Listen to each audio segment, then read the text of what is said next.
Nuggets, and welcome back to another video with Nuella. On this channel, I share my life through the Christian lens to inspire you to thrive and grow.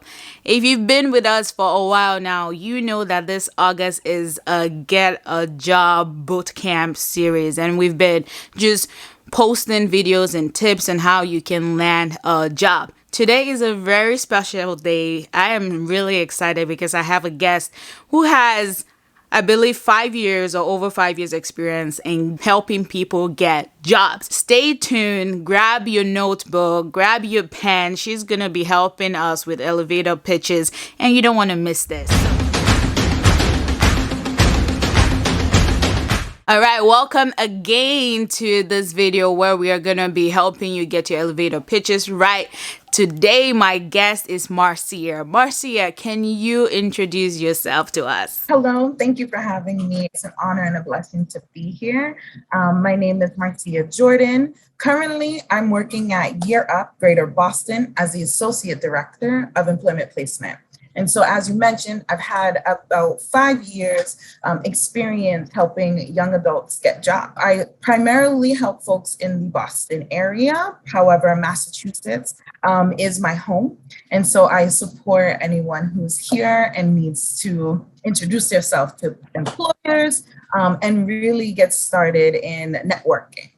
And so today I'm going to cover the topic of elevator pitches, and I welcome you to leave comments in the chat if you have any questions, and hopefully I answer everything that you have today. Well, welcome, Marcia. It's amazing to have you here, and we know you are going to just add to the nuggets that we've been receiving throughout this month. So why not just go ahead and share some nuggets with us? Sounds good. Well, let me start by saying a huge part of elevator pitches is to be authentic.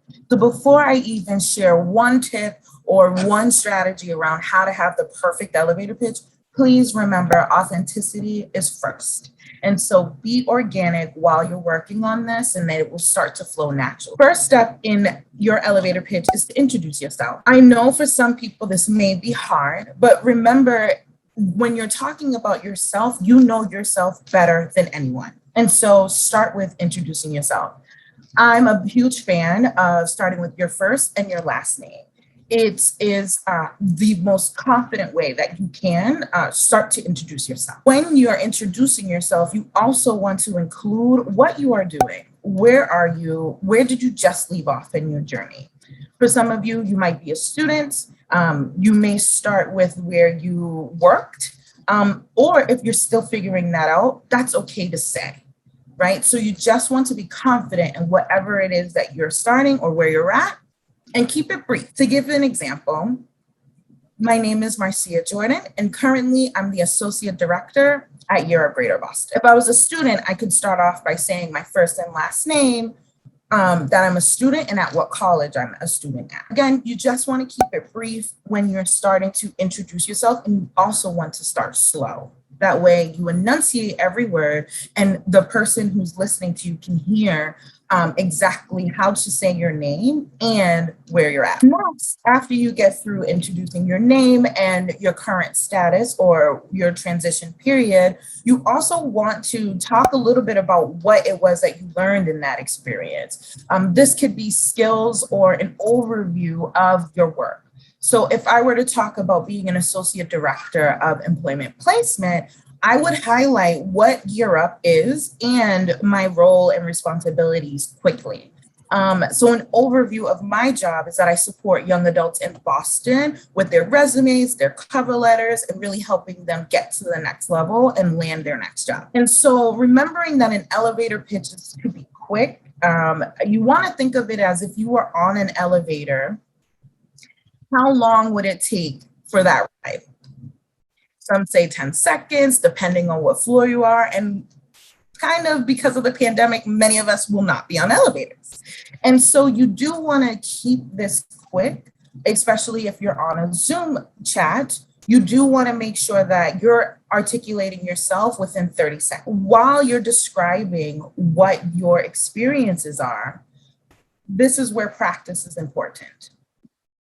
You want to be sure to review your elevator pitch, your duties, and summarize quickly before you actually have to network. That way you're not rambling in front of your guests or losing them because of the small details. Examples of times I've seen this when folks are virtually networking. There are many people in a Zoom room.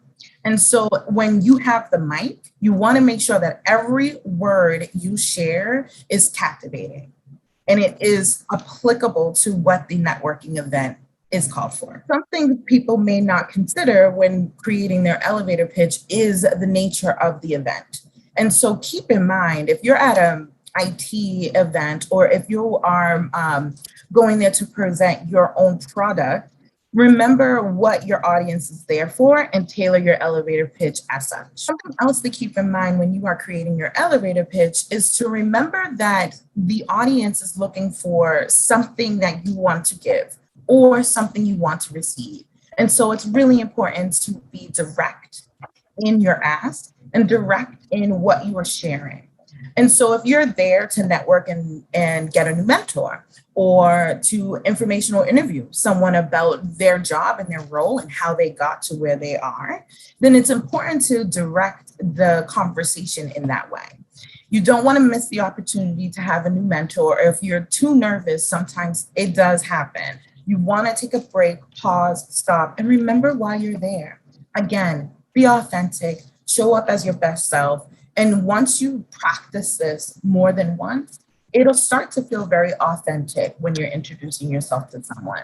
You don't want this to be a robotic exchange. Rather, you are expressing who you are and why people should be interested in you.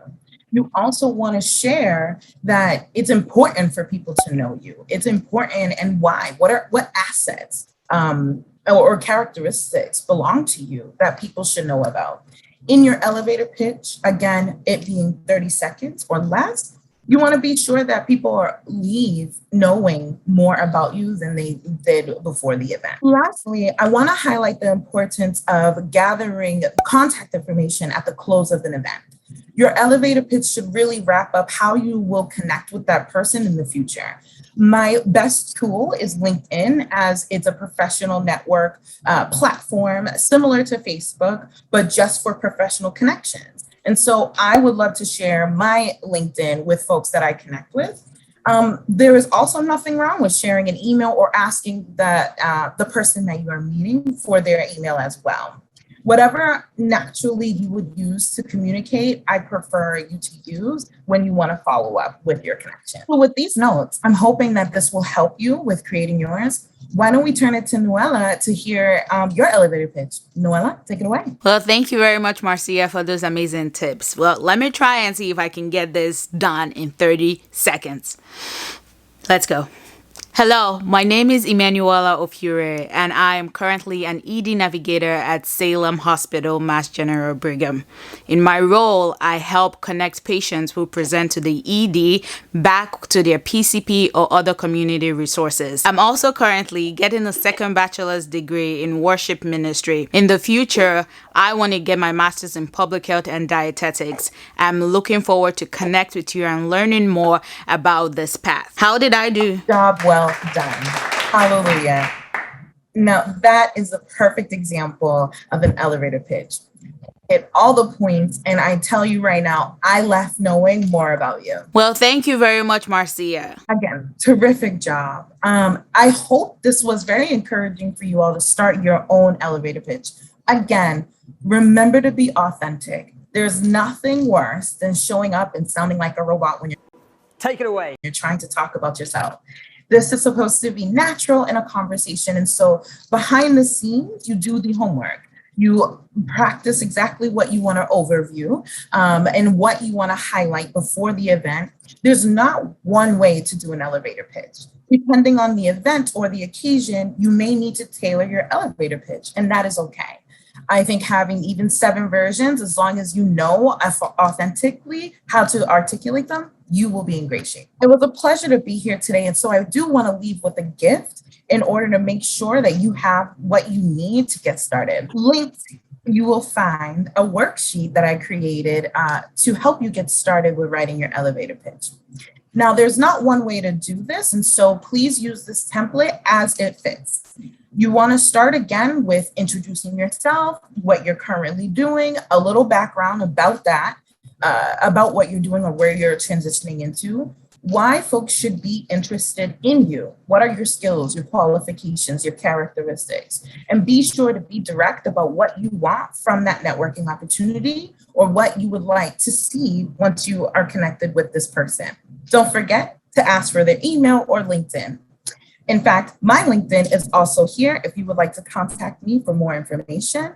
I also hope that this worksheet aids in your development and helps you land that next job or at least that next contact to get you in the right direction. Well, thank you so much, Marcia, for gracing our platform today and just sharing with us some nuggets to get a job. I think one thing I really enjoyed about today is understanding that elevator pitches can be used for different occasions. You can use them as a networking tool. You can use them in answering the interview question, tell me about yourself. And so it's very important for you to always know how to craft an elevator pitch to match the occasion. You guys do not forget to go down and search the link below for all the resources that she has. Also check her out on LinkedIn, connect with her. Let us form professional relationships on LinkedIn and help each other grow and land that amazing dream job of yours. Thank you so much for watching, guys. Until next week, thrive and grow.